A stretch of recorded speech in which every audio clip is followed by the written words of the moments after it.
Features and APIs Overview. Bookmark_border. Android 13 introduces great new features and APIs for developers. The sections below help you learn about features for your apps and get started with the related APIs. For a detailed list of new, modified, and removed APIs, read the API Diff report. For details on new APIs, visit the Android API reference. New APIs are highlighted for visibility. Also, to learn about areas where platform changes may affect your apps, be sure to check out Android 13 behavior changes for apps that target Android 13 and for all apps. Developer productivity and tools. Themed app icons. User opting into themed app icons. Opting into themed app icons on Android 13. Starting with Android 13, you can opt into themed app icons. With this feature, app icons in supported Android launchers are tinted to inherit the coloring of the user's chosen wallpaper and other themes. To support this feature, your app must provide both an adaptive icon and a monochromatic app icon, and point to the monochromatic app icon from the adaptive icon element in the manifest.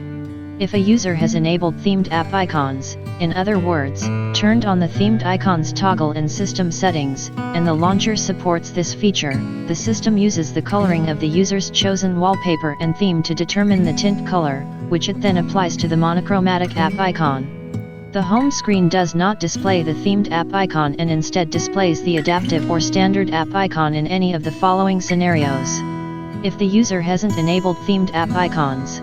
If your app doesn't provide a monochromatic app icon. If the launcher doesn't support themed app icons. For more details and instructions, see adaptive icons. Per app language preferences. Per app languages in system settings.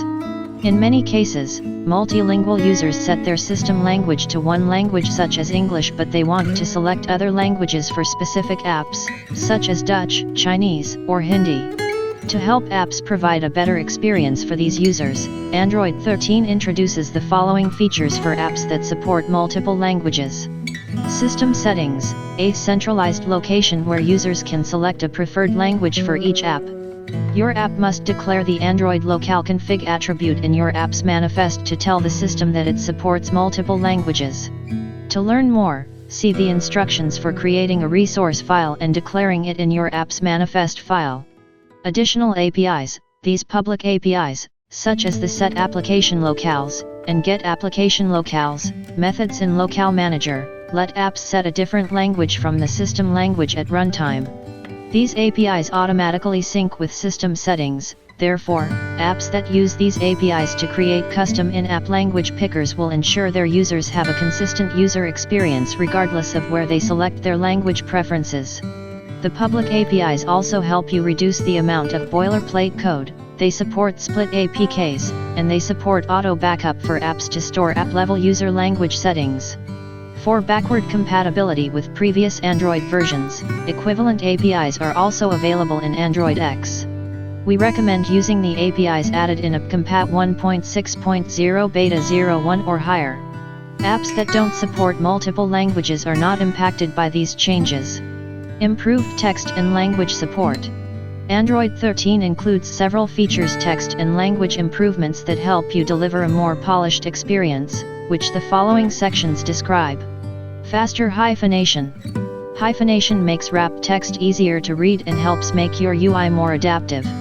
Starting in Android 13, hyphenation performance is optimized by as much as 200%, so you can enable it in your text view with almost no impact on rendering performance.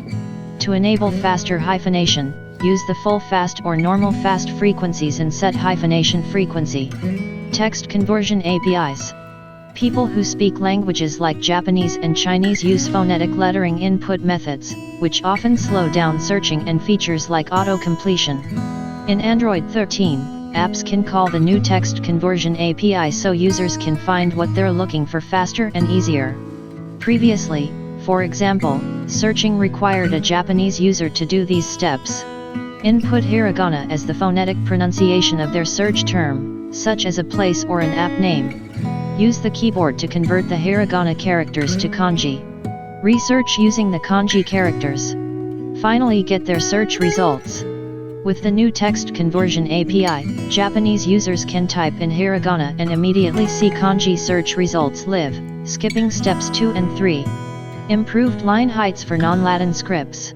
Android 13 improves the display of non-Latin scripts, such as Tamil, Burmese, Telugu, and Tibetan, by using a line height that's adapted for each language. The new line heights prevent clipping and improve the positioning of characters. Your app can take advantage of these improvements just by targeting Android 13. Make sure to test your apps when using the new line spacing because the changes might affect your UI in non-Latin languages.